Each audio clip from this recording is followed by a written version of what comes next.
Hi everyone, my name's Steph Hopper and I'm one of the directors of the talent practice at Capfinity, and I'm joined by my co-host Celine Floyd for our latest episode of Lead Strong, episode number 27.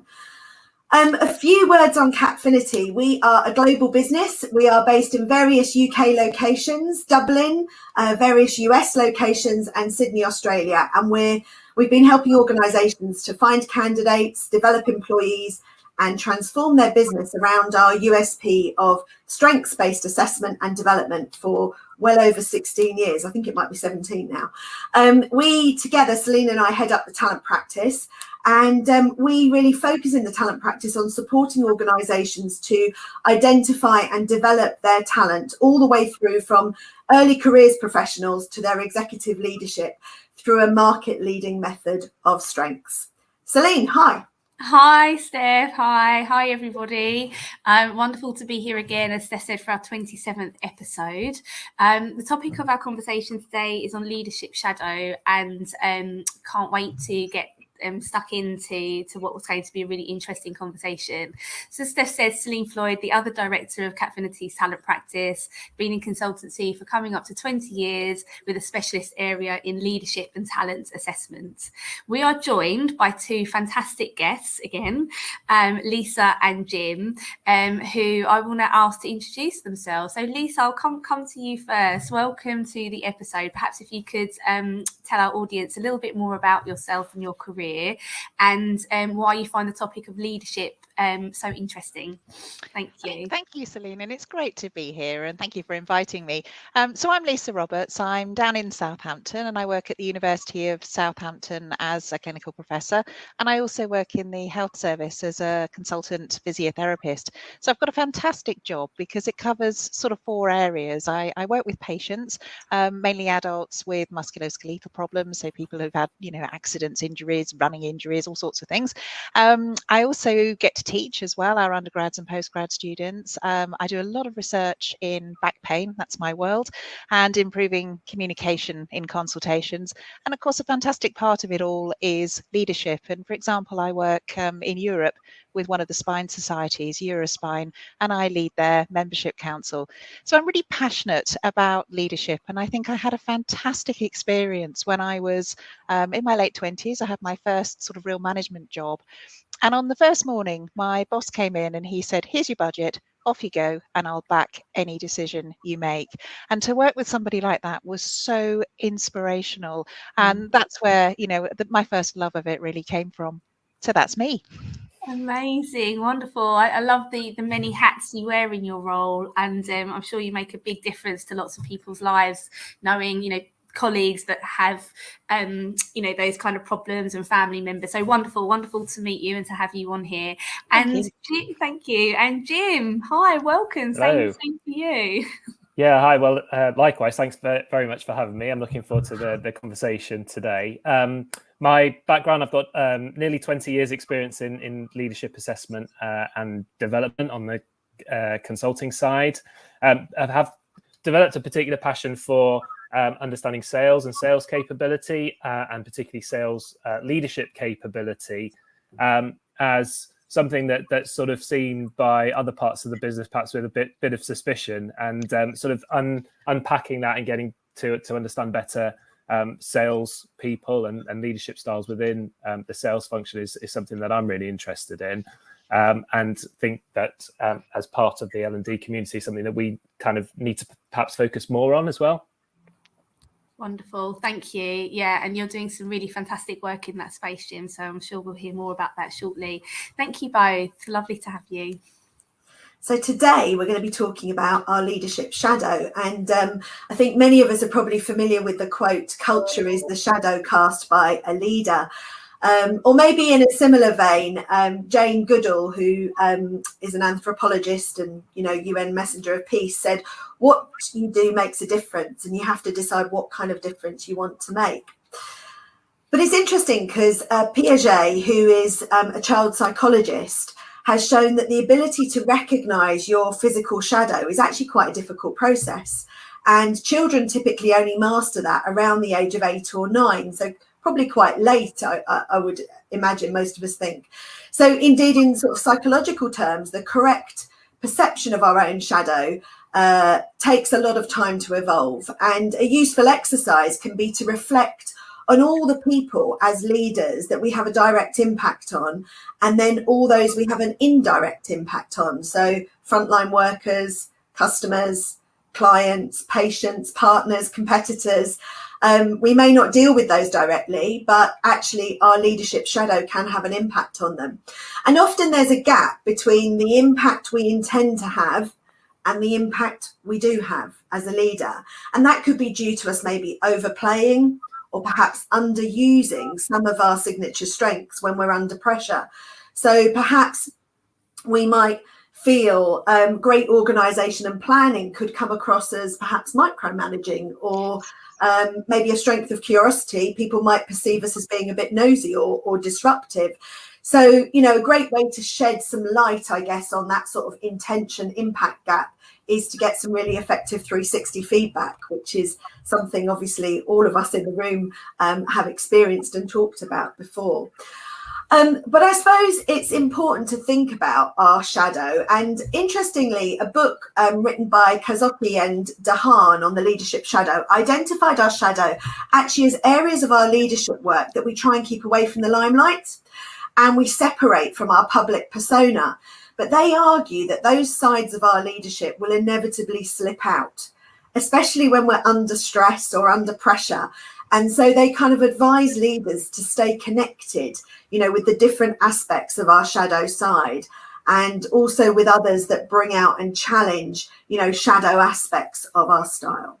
So our first question, I'll come to Jim first of all. Jim, I'm wondering, why do you think it's important in your experience for leaders to really understand the shadow that they cast, and how can we help them appreciate what that is? Yeah, well, I think the important factor in that is understanding, as you've referenced, really the impact that people have as leaders, and the sort of breadth and the extent of that impact as well. I think what I see a lot of is that people in leadership roles will perhaps sort of focus feedback from their direct reports, as we've referenced. So they tend to have quite a good understanding of how they might impact their immediate direct reports. But often what they don't do is canvass more widely to sort of see how broad that shadow is cast. So, you know, one of the things that I often talk to people about in development conversations is engaging all of their key stakeholders to understand much better how they do impact across an organization and outside of the organization as well, if they're working with clients.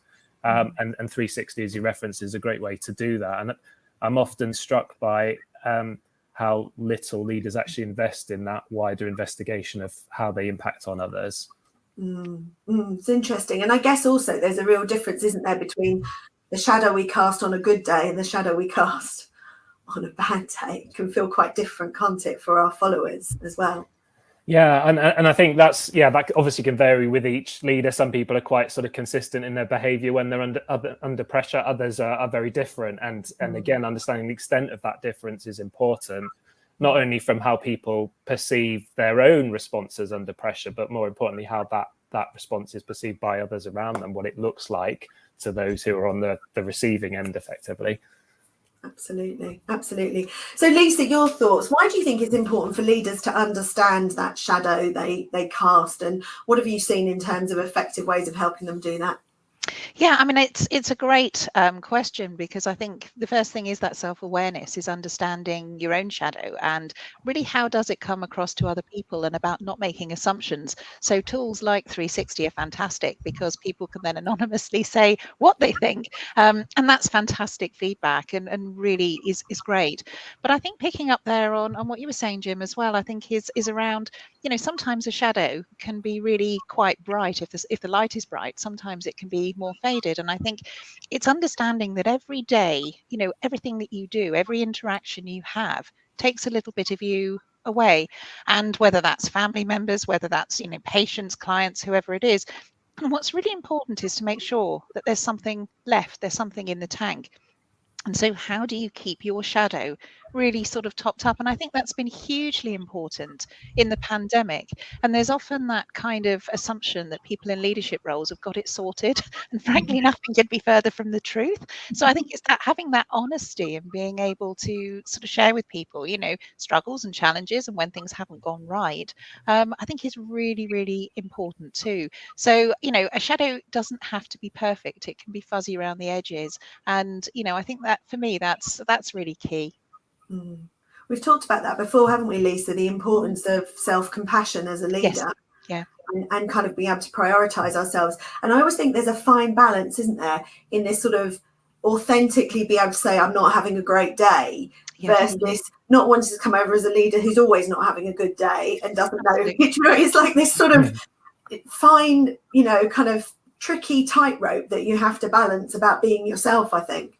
Absolutely. And I love it. I think it was a John Maxwell quote where he talked about, you know, the pessimist who was complaining about the wind, and the optimist, you know, who was hoping it would all go away, and the leader who actually adjusts the sails. And I think that's really, really, really important. You know, what do you do in choppy waters, or if it's a bit stormy? How are you responding to that? And, you know, hopefully people will have quite a good mixture of the good and the bad. You know, life is very up and down, and I think it's about managing expectations of yourself as well as your team, and you know, having that genuine relationship with them that I think is so important. It's not a sort of, you know, false sort of front that people put on, and I think that's really important. So being able to read other people and to know your team and know when they're perhaps struggling and when you're able to give a little bit more help and support, and look out for each other, I think is absolutely key, especially after obviously what everybody's been through. Definitely. I mean, that's something that actually some of the audience might want to reflect on, is kind of what shape or colour or mood is your own leadership shadow, and what does it look like on a good day versus a bad day? Just something to take away and think about after today, perhaps. Celine? It's interesting, isn't it? This sense of it perhaps being quite tiring to do that exercise. And I think that's something that I also see with people, and it takes effort and it takes conscious reflection, doesn't it? And when you were speaking at the beginning, Steph, around the child psychology, it was making me smile because one of my good friends, she went out for the day with her 2-year-old. I also have a 2-year-old, so I can really empathise with this. And I said, "Oh, how was your day?" And she said, "It was awful." She realised that she's got this shadow, and she spent the whole day running from her shadow and crying because she didn't want this shadow here. And I'm wondering how many leaders, if they could, would have the same reaction. You know, oh, I've got to face onto this shadow. But you know, it is so important because we know that's where the great power of a leader lies, in terms of the shadow that they throw, and also the risk for leaders. And in preparing for this, I was revisiting some of Edgar Schein's work around career and value anchors, and the proposition that, you know, we all have a different anchor. We can align to an anchor, and that really has a big impact on the choices that we make and the behaviour that we display in work and in personal lives and in relationships. And they do make us quite different. You know, if your anchor is relator versus your main anchor being autonomy, you can imagine that the way that the leader then presents and behaves, you know, does cast a different shadow. But there also lies the opportunity for complementary partnerships and kind of buddying. And we spend a lot of time talking to leaders about the opportunity there to really kind of buddy up.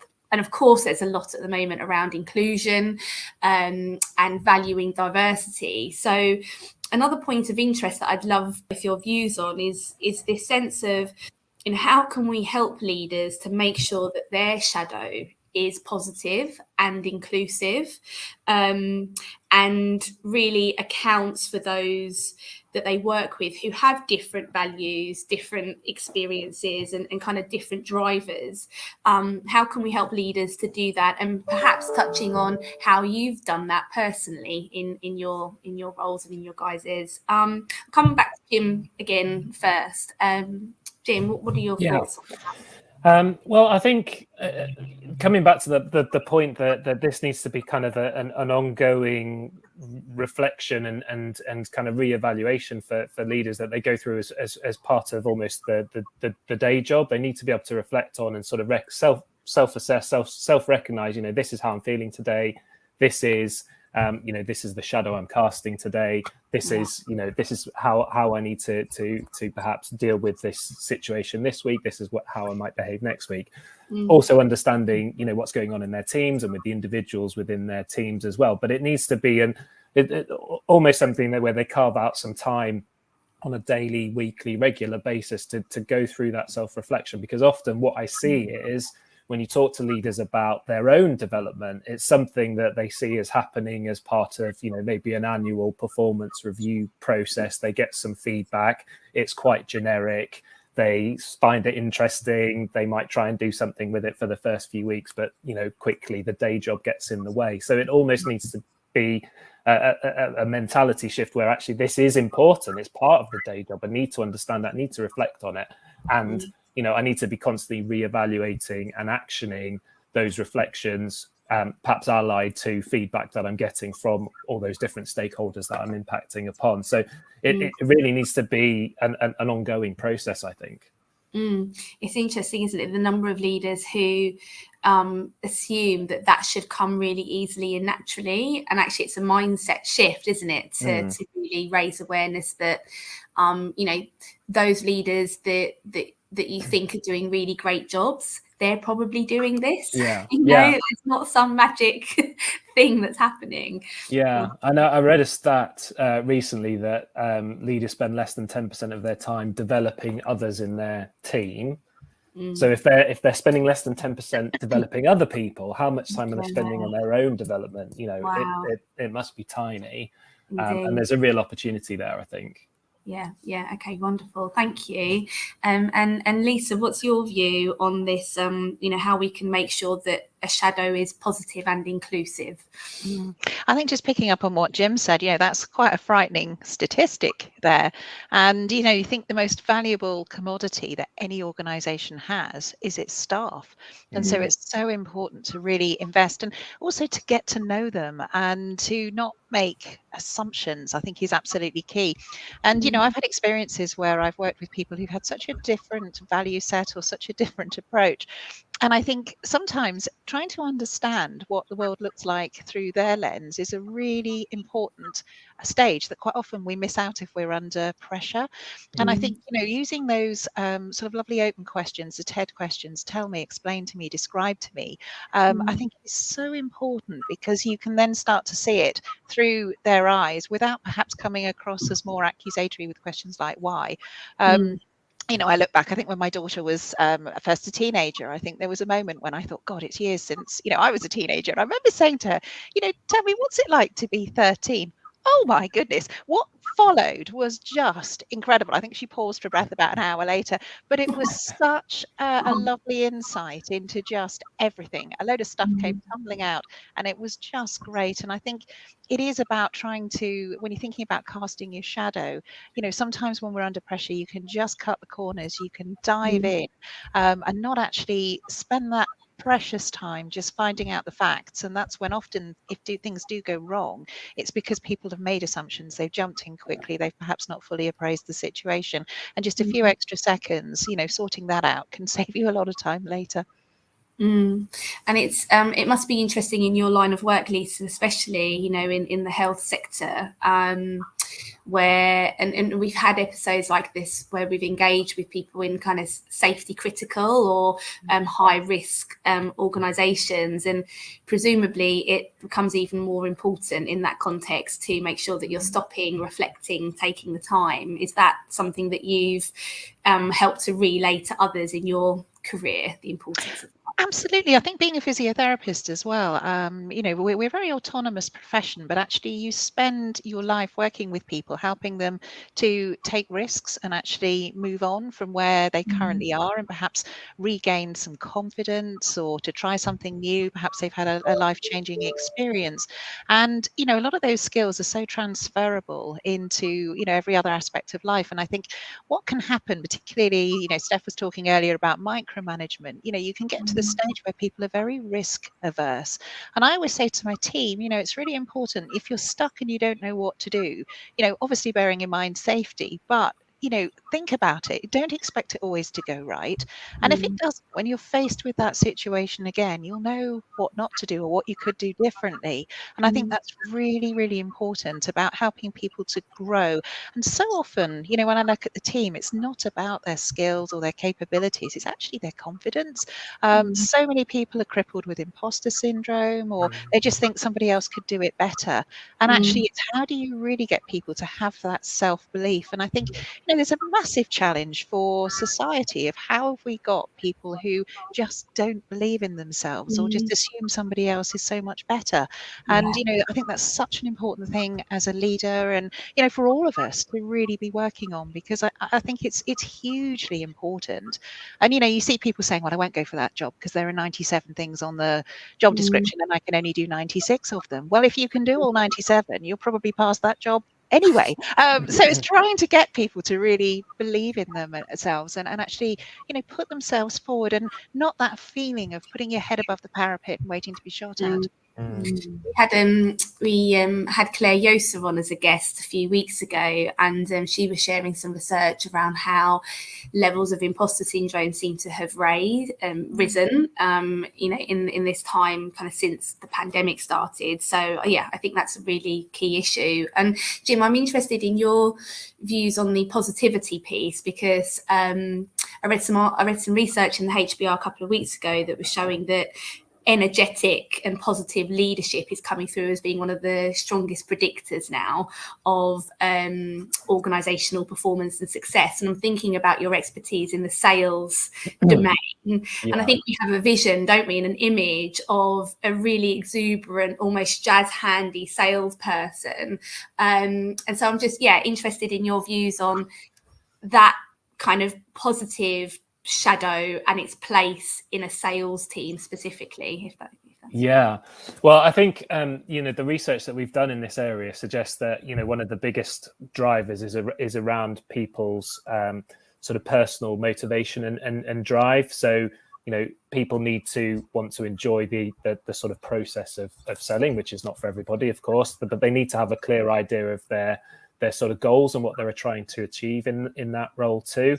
And then there's an aspect of sort of resilience and positivity also. So if you overload those sort of three lenses, you tend to find that people who are performing high across the board or have high levels of each of those things tend to perform better in those sales roles. And actually, if you extract that out of a sales environment and apply it to any role, someone who's positive about themselves, like we've just been talking, they back themselves, they're resilient, they're optimistic, they see failure as a means to learn as opposed to a means to shy away, and they're clear about what they're trying to achieve in their role. I mean, I think you could apply that to any type of role, not just sales, really. That resilient word coming through again. I was just wondering about this topic and the kind of hybrid world, which, Lisa, I'm not sure how much it will apply to, because I suspect you're in the hospital quite a lot. But I'm just wondering, now I would imagine a lot of CEOs of organisations are now rarely in person doing a town hall, because now that the world has all decided it's okay, you can do a broadcast virtually. I'd imagine a lot of those all hands style meetings are now hardly ever going to be in person again. And I just wonder what we think in terms of how the shadow of a leader might fall differently when we're more removed or not always in person. Lisa, what's your world like at the moment? Are you largely in person with your team and the people around you? I certainly am in my clinical role. In my university role in teaching and things, obviously a lot of that went online, and we're still doing things like PhD exams and things sort of remotely. So it is mixed. I think it's interesting. What I have seen is it does affect the dynamics of the team, because I think when you see people and it's those, coffee machine chats, as we call them, you have that greater awareness of the sort of well-being, if you like, of your team and how everybody is and all that kind of thing. And I think, whilst there are some great advantages to doing a lot of things remotely, you do miss out on some of that, and things can go by, and quite significant events in people's lives, and perhaps the team don't know.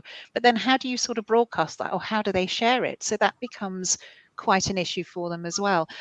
So I think it's really important to try and still have your shadow and have the presence of being around, but just it will need a bit of thinking about how you do that in different ways.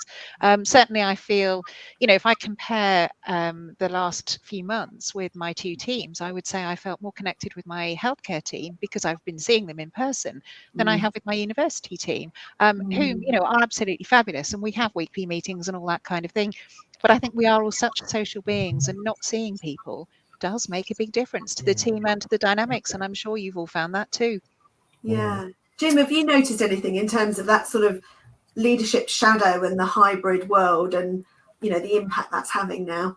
Yeah, I think this is an area where we could learn a lot. The business could learn a lot from the sales function, because pre-pandemic, you know, in a B2B sales environment, lots of salespeople on the road or had a sort of hybrid sales / client facing / delivery type role, where they might be on a client site and the sales leader, or maybe, you know, in the head office. So they were already kind of working remotely. I think obviously the pandemic has exacerbated that and made it much more defined. But you know, the sales functions have been operating that way for years. So I think there's lots of opportunities to learn from what's going on in sales. I think that leaders probably do have to work a bit harder to you know, make that connection with individuals, and probably that needs to be more regular and perhaps more planned than that sort of water cooler type conversation that you're able to get when everyone's in the office. But it's certainly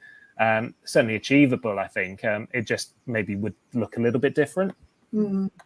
Absolutely. Okay, well, a great episode again, lots of lovely conversation. So in summary, I guess some of the key things I've heard is one around self-awareness. You know, we can only be conscious of our leadership shadow if we have a level of self-awareness, and that's probably work in progress for everyone who's a leader. And linked to that, not making assumptions about the shadow that we cast, taking note of the impact we have, but also not just relying on our direct reports, thinking a bit more broadly about all the stakeholders that we influence.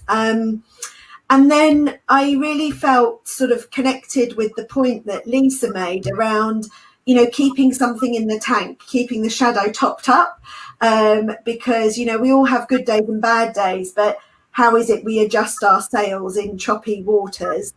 And I suppose there's just that constant need for all of us to self-assess on our leadership shadow and to consider the impact that we're having on other people. So I'd love a final word from everybody on this topic. Let me come to Lisa first. What would be your lasting comment?